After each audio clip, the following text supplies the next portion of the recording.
दीपक, मुझे बताओ कि तुम मेरी बेटियों को कहाँ छोड़कर आ गए हो। बाप तो बेटियों के रक्षक होते हैं। उनकी हर सुख सुविधा और हिफाजत की जिम्मेदारी उनकी होती है। तुमने अपने ही हाथों से पैसों की खातिर अपनी ही बेटियों को बेचा है हो। मेरा उस वक्त रो रो कर बुरा हाल था। मुझे नहीं पता था कि दीपक मेरे घर में ना होने पर मेरी बेटियों को किसी के हाथों बेच देगा। और मुझे ये भी नहीं मालूम था कि उसने मेरी बेटियों को किसी और कहाँ बेचा है। उत्तर प्रदेश तो इतना बड़ा था कि मैं चाहकर भी अपनी बेटियों को नहीं ढूंढ सकती थी। जब मैं दीपक से लड़ती कि मेरी बेटियों को तुमने किसे बेचा है और उन्हें वापस लेकर आओ, तो वो कहता तुम फिक्र ना करो, तुम्हारी बेटियां जहाँ भी हैं ऐशो आराम की ज़िंदगी बिता रही हैं। और फिर मेरी इतनी हिम्मत भी नहीं थी कि मैं उनका बोझ उठा सकूं। और फिर कल को उनकी शादी भी तो करनी थी। मैं उनको दहेज कहाँ से देता। मुझे जो अच्छा लगा मैंने वो कर दिया। अब तुम अपनी बकबक बंद करो और जाओ मेरे लिए ताज़ी रोटियां बना कर लाओ। मैं आंसू पोंछती हुई उठी और दीपक के लिए रोटी बनाने लगी। मेरा दिल अपनी बेटियों की जुदाई में बहुत तड़प रहा था। मेरी ममता उनको अपने सीने से लगाने के लिए बेचैन थी। मेरा तो सब कुछ मेरी बेटी ही थी। बेटा ना होने की वजह से दीपक को मेरी बेटियों से बहुत चिढ़ थी। अभी मैंने एक रोटी ही तवे से उतारी थी कि दरवाजे पर एक भिखारन आई और उसने मेरे दरवाजे पर गुहार लगानी शुरू कर दी। भगवान के नाम पर मुझ भूखी को कोई खाना खिला दे। भगवान तेरे दिल की हर मुराद को पूरी कर दे। मैंने जल्दी से 2 रोटियां ली और कटोरी पर सब्जी डाली और उस भिखारन को देने के लिए दरवाजे पर आ गई। वो भिखारन अक्सर मेरे घर आया करती थी। मैंने कभी उसे खाली हाथ नहीं लौटाया था। अपने घर में चाहे खाने के लाले पड़े होते थे, फिर भी मैं कुछ न कुछ उसकी मदद कर दिया करती थी। जब मैंने उसे रोटी दी तो उसने वो रोटी अपने बच्चों को खिला दी और खुद भी खाई और बहुत सारी दुआएं दी। मैं दिन रात भगवान से प्रार्थनाएं करती थी कि किसी तरह मेरी बेटियां भगवान मुझे मिला दे। मुझे नहीं पता था कि मेरी प्रार्थनाएं इतनी जल्दी स्वीकार हो जाएंगी। उस दिन जब मैं रात के लिए खाना बना रही थी तो वो भिखारन फिर आई। उसने फिर से गुहार लगाई, भगवान के नाम पर कोई भूखी को खाना खिला दे। मैंने प्लेट में दाल चावल डाले और उसे देने के लिए दरवाजे पर आई।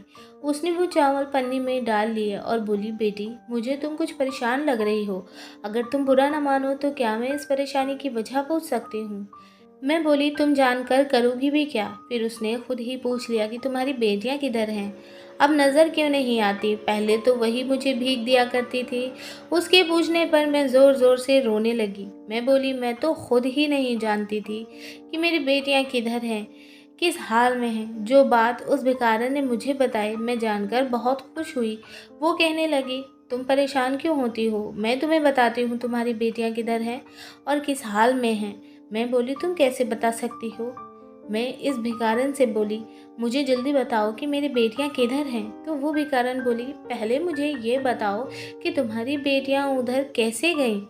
तो मैंने उसे बताया कि उनका बाप अपनी बेटियों को बहुत बड़ा बोझ समझता था और खुद कुछ कमाता भी नहीं था, इसलिए उसने मेरी बेटियों को पैसे की लालच में बेच दिया। अब जल्दी से मुझे बताओ कि मेरी बेटियां किधर हैं और किस हाल में हैं। वो भिखारन बोली, तुम्हारी बेटियां साथ वाले गांव के केशवलाल की हवेली में हैं। केशवलाल बहुत अच्छा इंसान है। जब एक दिन मैंने उनकी हवेली के सामने जाकर गुहार लगाए तो उन्होंने अपनी नौकरानी को भेजा, जो मुझे अपने साथ हवेली के अंदर लेकर गई। जबकि वो खाने का टाइम था, सब लोग हवेली में खाना खा रहे थे। केशवलाल ने अपनी नौकरानी से कहा कि मुझे खाना खिला दे।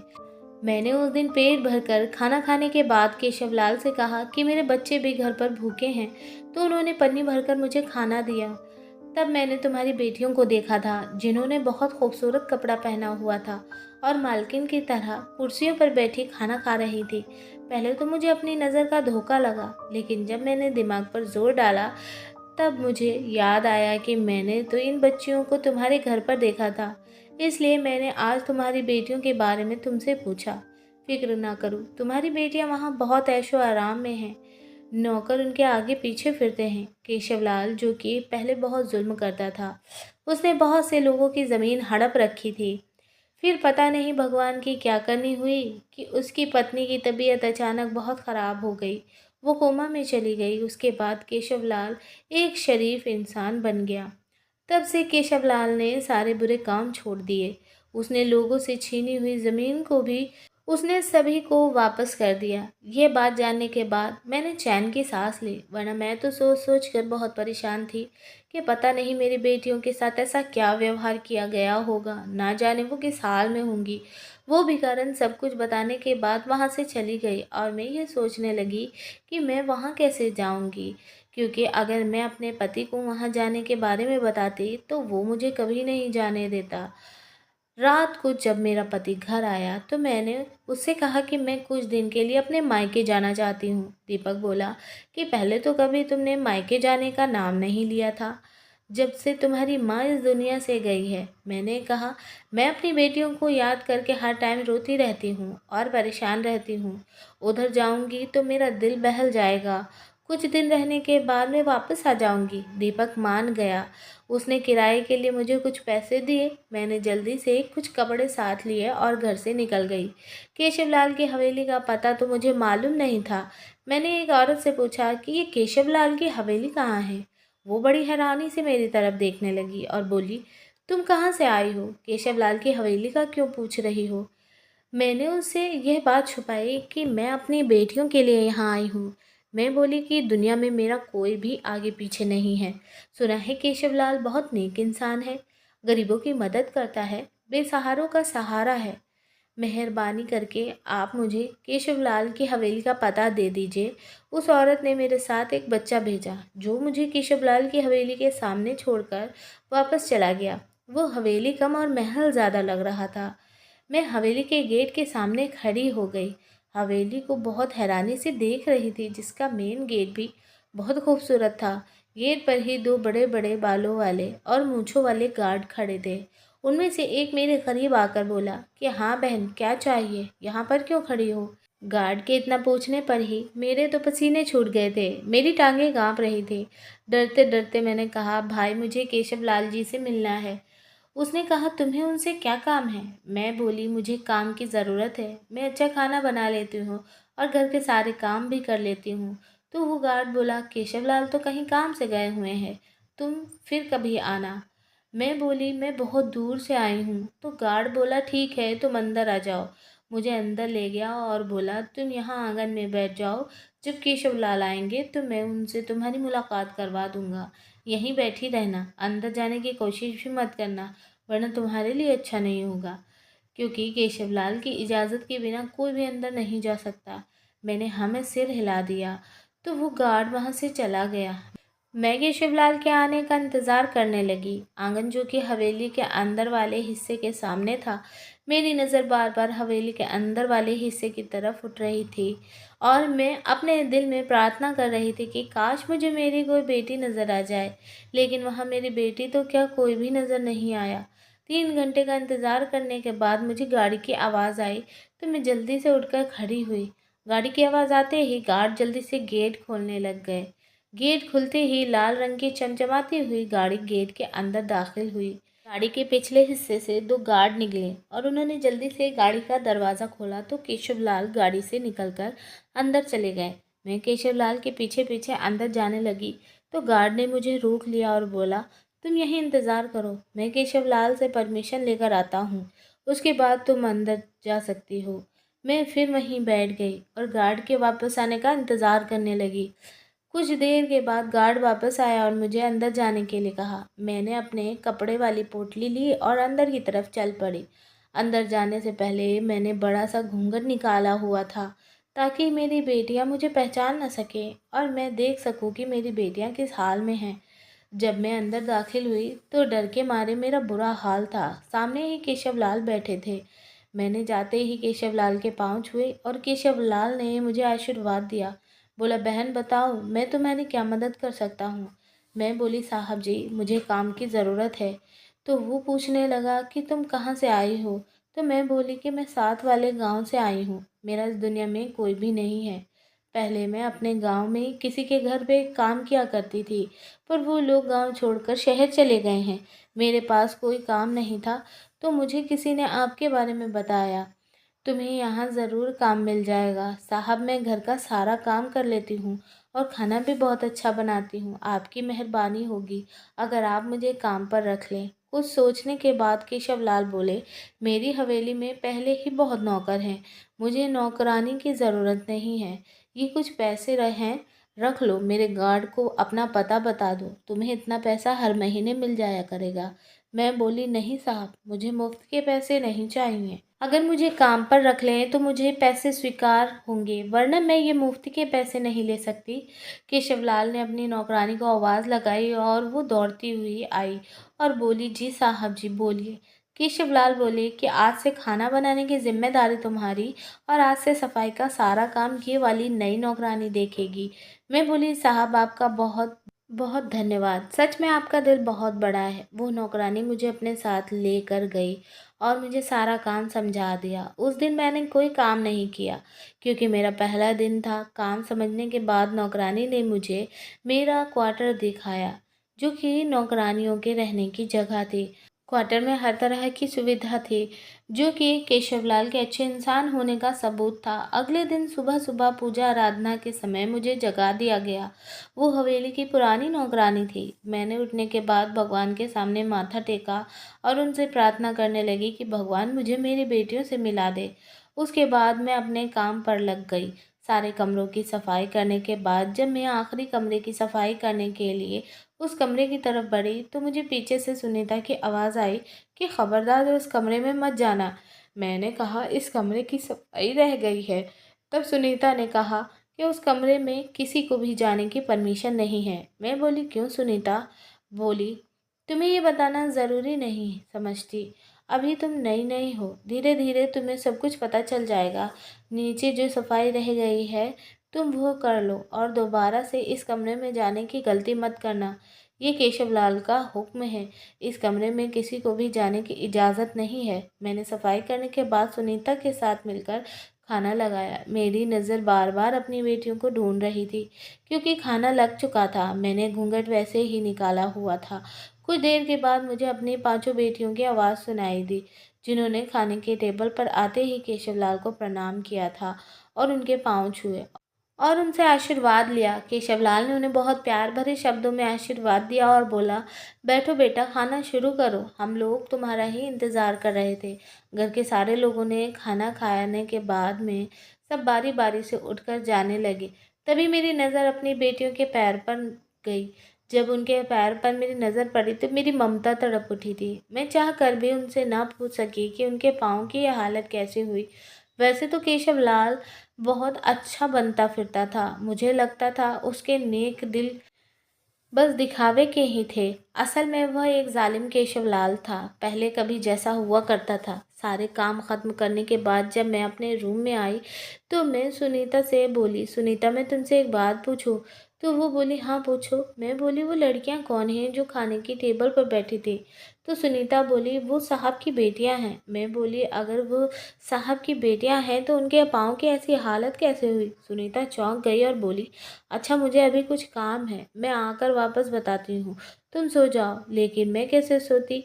मैं तो एक माँ थी और एक माँ अपनी औलाद की ऐसी हालत देखकर कैसे सो सकती थी? मैंने सारी रात जाग कर रोते हुए बिताई थी। अगली सुबह जब मैं हवेली गई तो मेरी पांचों बेटियां सोफे पर बैठी हुई थी और आपस में हंसी मजाक कर रही थी, जैसे वो यहाँ बहुत खुश हैं। इतने में केशवलाल आया और बोला, तुम लोग यहाँ क्या कर रही हो? चलो कमरे में जाओ और जो काम मैंने तुम लोगों को सौंपा है उनमें ज़रा भी लापरवाही नहीं होनी चाहिए। वे पांचों जल्दी से उठी और सीढ़ियाँ चढ़ती हुई उस कमरे में चली गई जिस कमरे में सुनीता ने मुझे जाने के लिए मना किया था। मैंने भी ठान ली थी कि मैं उस कमरे में ज़रूर जाऊंगी और देखूंगी आखिर माजरा क्या है। मेरी बेटियों के साथ ऐसा क्या हो रहा है? क्यों उन्हें इतनी तकलीफ़ दी जा रही है? वे सिर्फ खाना खाने के लिए ही नीचे आते थे और उसके बाद वे जल्दी से उस कमरे में चली जाती थी। ये सिलसिला कई दिन तक चलता रहा।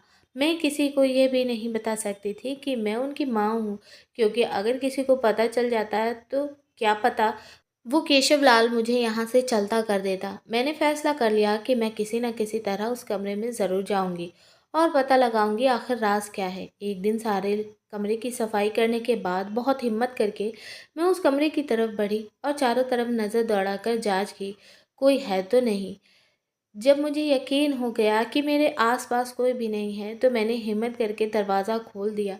दरवाज़ा खोलते ही जो मंज़र मेरे सामने था, वो देखने के बाद मेरा कलेजा मुँह को आ गया था। मैं बयाँ नहीं कर सकती कि उस वक़्त मेरी क्या हालत थी। उस वक़्त मेरे पीछे से किसी की आवाज़ आई, "तुम्हारी हिम्मत कैसे हुई इस कमरे तक आने की?"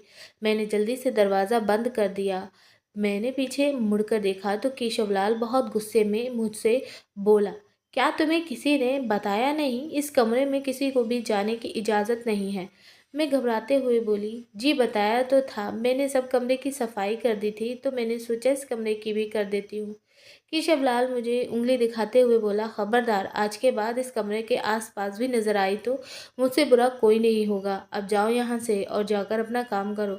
मैं रोते हुए वहाँ से चली आई। सुनीता, जो ये सब कुछ सुन रही थी, मुझसे बोली, "वहाँ किसी को भी जाने की इजाज़त नहीं है। केशवलाल इस गलती की वजह से कई नौकरानियों को यहाँ से निकाल भी चुका है।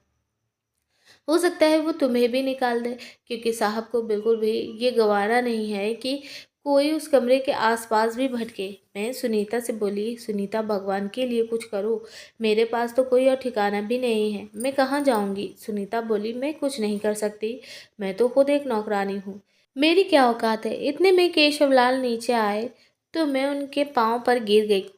"साहब जी, भगवान के लिए मुझे माफ़ कर दो।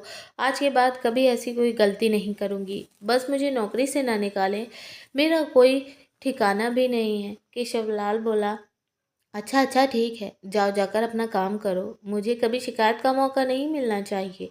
अगले दिन हवेली को रंग बिरंगे फूलों से सजाया जा रहा था। सुनीता मुझसे बोली, "पूनम, आज पूरे घर की अच्छी तरह से सफाई करने के बाद किचन में आ जाना और खाना बनाने में मेरी मदद करना।" और फिर मैं अपने काम में बिज़ी हो गई। सफाई का काम ख़त्म करने के बाद मैं सुनीता का हाथ बटाने किचन में चली आई। मैं सुनीता से बोली, "आज ये इतना सारा इंतज़ाम क्यों हो रहा है?" तो सुनीता बोली, "आज केशवलाल के पांचों बेटे जो कि पढ़ने के लिए बाहर विदेश गए थे, सब इकट्ठे आ रहे हैं। इसी खुशी में हवेली को सजाया जा रहा है। केशवलाल ने हुक्म दिया है कि खाना बहुत अच्छा होना चाहिए, क्योंकि उनके बेटे काफ़ी सालों के बाद हवेली आ रहे हैं। इसलिए साहब चाहते हैं किसी चीज़ में कोई कमी नहीं होनी चाहिए। अच्छा, अब तुम जल्दी जल्दी हाथ बटाओ और अपना घूंघट उठा दो। यहाँ मेरे अलावा कौन सा कोई दूसरा आदमी है?" मैंने घूंघट उठाया और सुनीता बोली, "अच्छा, तुम सलाद बना दो।" मैंने सलाद बनाने के बाद बर्तन साफ़ किया। इतनी देर में गाड़ी के हॉर्न की आवाज़ मैंने अपने कानों से सुनी। सुनीता ने जल्दी से ताज़ा जूस के साथ और चीज़ें ट्रे में सजाई और जल्दी से ड्राइंग रूम में ले गई। वहाँ केशवलाल के पांचों बेटे बैठे हुए थे। हमारे जाते ही केशवलाल के बेटों ने हमें प्रणाम किया। लग रहा था कि केशवलाल ने उनकी बहुत अच्छी परवरिश की है। जो ये उनकी परवरिश का ही नतीजा था कि उनके बेटों ने नौकरानी तक को नमस्ते किया था। उनका बड़ा बेटा बोला, "सुनीता आंटी, जल्दी से खाना लगा दीजिए, मुझे बहुत ज़ोरों से भूख लगी हुई है।" सुनीता बोली, "छोटे साहब, अभी लगाती हूँ।" मैंने और सुनीता ने मिलकर खाना लगाया। केशवलाल और उनके बेटे खाना खाने लगे। आज मेरी बेटियां खाने के टेबल पर मौजूद नहीं थी। ये बात मुझे परेशान कर रही थी। मैंने तय कर लिया था कि आज रात सबके सोने के बाद मैं उस कमरे में ज़रूर जाऊंगी, चाहे मुझे इसके लिए नौकरी ही क्यों ना छोड़नी पड़े। मैं इधर अपनी बेटियों के लिए ही तो आई थी। जब सबके ने खाना खा लिया तो केशवलाल के बेटों ने खाने की बहुत तारीफ की। केशवलाल बोला, "सुनीता, यह खाना किसने बनाया है?" सुनीता बोली, "साहब, यह खाना हम दोनों ने बनाया है।" साहब बोले, "आज मैं बहुत खुश हूँ, क्योंकि मेरे बेटे कामयाबी के बाद लौटे हैं और फिर तुम दोनों ने खाना इतना अच्छा बनाया है। मांगो जो मांगना है।" सुनीता बोली, "साहब, मुझे कुछ नहीं चाहिए। भगवान के की कृपा से आपका दिया हुआ सब कुछ है मेरे पास।" उससे पहले कि केशवलाल मुझसे पूछता, उनका बेटा बोला, "पापा, मम्मी कैसी हैं? डॉक्टर क्या कहते हैं?" तो केशवलाल बोला, "मुझे उम्मीद है तुम्हारी माँ बहुत जल्दी ठीक हो जाएगी। एक बार कोमा से बाहर आई है, लेकिन फिर कोमा में चली जाती है। डॉक्टर ने उम्मीद तो दिलाई है कि इन आने वाले दिनों में तुम्हारी माँ बिल्कुल ठीक हो जाएगी। फिर उनका ख्याल भी तो इतने अच्छे तरीके से रखा जा रहा है।" उनके बेटे बोले, "हम अपनी माँ को देखना चाहते हैं।" केशवलाल बोला, "चलो मेरे साथ।" वे लोग उठकर जाने लगे तो मैं बोली, "साहब जी, मुझे आपसे कुछ मांगना है और मुझे उम्मीद है कि आप मुझे खाली हाथ नहीं लौटाओगे।" तो केशवलाल बोला, "हाँ, बताओ क्या मांगना चाहती हो?" मैं केशवलाल के सामने अपनी झोली फैलाई और बोली, मालिक मुझे मेरी बेटियां वापस दे दीजिए। केशवलाल बोला, कौन सी बेटियां? तुम किन बेटियों की बात कर रही हो? मैं बोली कि जो मेरे पति दीपक ने आपको बेची थी और उनके बदले में आपने उनको ढेर सारी रकम दी थी। मैंने सुना था कि मेरी बेटियां यहाँ बहुत ऐशो आराम में हैं और आप एक बहुत नेक दिल इंसान हैं। लेकिन जब मैंने उन्हें देखा तो मेरी ममता ये देखकर तड़प उठी। जब मैंने अपनी बेटियों के पाँव पर बड़े बड़े छाले बने हुए देखे जो कि पानी से भरे हुए थे। पता नहीं आप कौन सा जुल्म मेरी बेटियों पर कर रहे हैं। मैं तो यहाँ अपनी बेटियों को बस देखने के लिए आई थी, लेकिन अब मैं अपनी बेटियों को अपने साथ ले जाए बिना वापस नहीं जाऊंगी। केशवलाल चुप रहा और केशवलाल के बेटों ने केशवलाल को सवालिया नज़रों से देखा। इतनी देर में मेरी बेटी भागती हुई सीढ़ियों से नीचे आई और बोली, साहब जल्दी चलिए, मेम साहब को होश आ गया है। यह सुनकर केशवलाल बहुत खुश हुआ। उसने मेरी बेटी को ऊपर जाने के लिए कहा। मुझसे बोला, पूनम चलो हमारे साथ। और खुद देखो, उस कमरे में तो किसी को भी जाने की इजाज़त नहीं थी। केशवलाल और उनके बेटे कमरे के अंदर दाखिल हुए। मैं भी उनके पीछे पीछे अंदर चली गई। जब मैंने उस दिन चोरी चुपके से उस कमरे का दरवाज़ा खोला था तो मुझे मशीनरी के अलावा कुछ नहीं नज़र आ रहा था। वो मशीनरी जो कि अस्पतालों में मरीज़ों के इलाज के लिए होती है।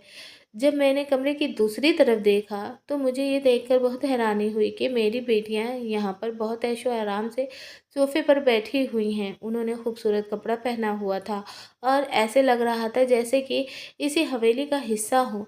उनके आगे दुनिया की हर चीज़ पड़ी हुई थी। मैंने घूंघट को थोड़ा और ऊपर उठाया और अपनी बेटियों को देखा। उनके पाँव पर वो जो छाले बने हुए थे वो बिल्कुल ठीक हो चुके थे। मेरी पांचों बेटियां सोफे से उठकर केशवलाल की पत्नी के इर्द गिर्द जमा थी।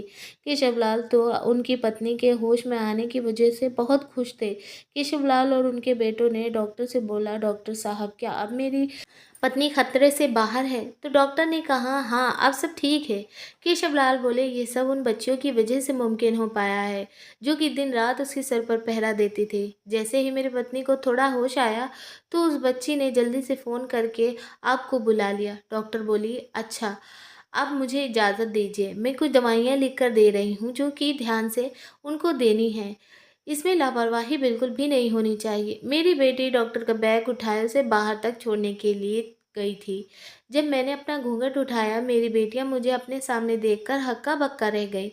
वो सब मुझसे लिपट कर रोने लगी। केशवलाल ने बड़े प्यार भरी नज़रों से उनकी तरफ देखा और बोला, पूनम तुम इनसे पूछ सकती हो कि हमने इनके साथ क्या जुल्म किया है? तो बेटियां बोली, नहीं माँ, इन लोगों ने हमारे साथ कोई जुल्म नहीं किया, बल्कि हम तो यहाँ पर बड़ी आराम से हैं।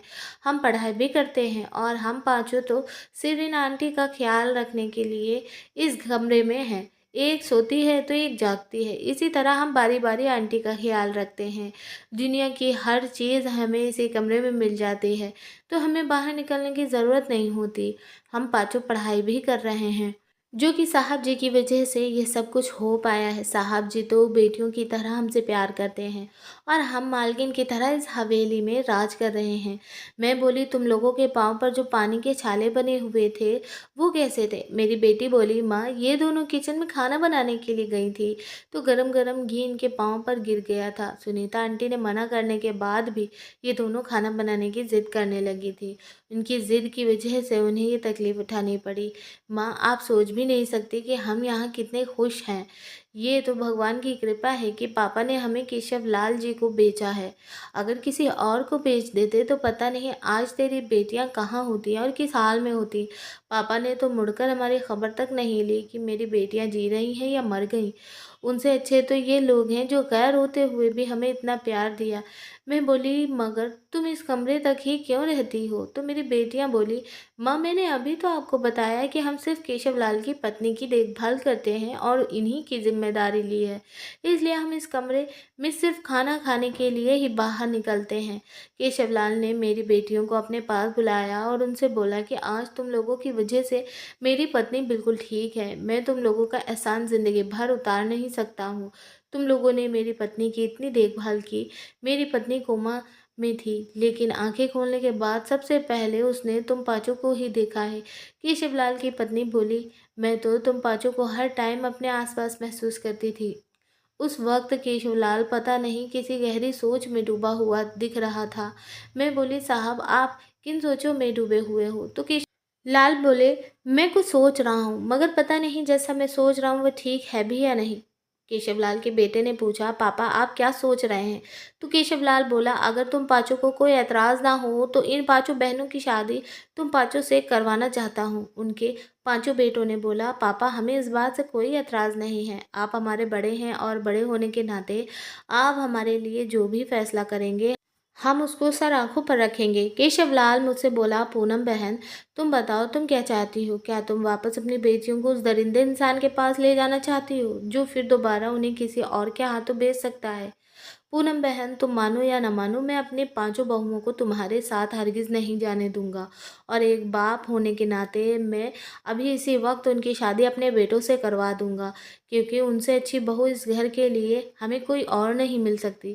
केशवलाल ने इस वक्त पंडित जी को बुलाया और बारी बारी मेरी बेटियों के फेरे डलवा दिए, ये जानते हुए भी कि उनके बेटे बाहर विदेश में पढ़ाई करके आए थे। केशवलाल ने मेरी बेटियों को अपनी बहू बना लिया। मेरी बेटियां मुझसे गले मिलकर बहुत रो रही थी। मैं उनसे बोली, रो मत, तुम लोगों को खुश होना चाहिए। तुम लोगों को इतने अच्छे ससुराल वाले मिल गए हैं जो तुम लोगों को माँ बाप की कमी महसूस नहीं होने देंगे। बस मेरी तुम लोगों को यही नसीहत है कि साहब और उनकी पत्नी की इज्जत और सेवा करना, उनके बेटों की चरणों की धूल बनकर रहना, क्योंकि उन लोगों ने ही तुम बेसहारों को सहारा दिया है। मैंने केशवलाल और उनकी पत्नी से परमिशन मांगी, क्या मैं कभी कभार अपनी बेटियों से मिलने आ सकती हूँ? केशवलाल बोले, क्यों नहीं पूनम बहन, ये तुम्हारा अपना ही घर है, तुम्हारा जब भी दिल करे तुम अपनी बेटियों से मिलने आ सकती हो। फिर सबसे इजाज़त लेने के बाद अपनी बेटियों को ढेरों आशीर्वाद और दुआएं देती हुई अपने गांव की तरफ चल पड़ी, इस सुकून और तसल्ली के साथ कि मेरी बेटियां खुशहाल ज़िंदगी जीती रहें। मेरी बेटियों का नसीब तो भगवान ने बहुत अच्छा लिखा था, पर मेरा पति बिल्कुल भी अच्छा नहीं था। लेकिन वो उन्हें कहीं और बेचता तो ना जाने आज मेरी बेटियां किस हाल में होती। अगर आपको आज की कहानी पसंद आई है तो वीडियो को ज़रूर लाइक कीजिएगा। अगर आपने अभी तक हमारे चैनल को सब्सक्राइब नहीं किया है तो वीडियो के नीचे सब्सक्राइब बटन पर क्लिक करके चैनल को ज़रूर सब्सक्राइब करें। वीडियो को पूरा देखने के लिए आपका तहे दिल से धन्यवाद। हम आपको मिलेंगे एक और ऐसे ही बेहतरीन वीडियो में। तब तक के लिए धन्यवाद। आपका दिन शुभ हो।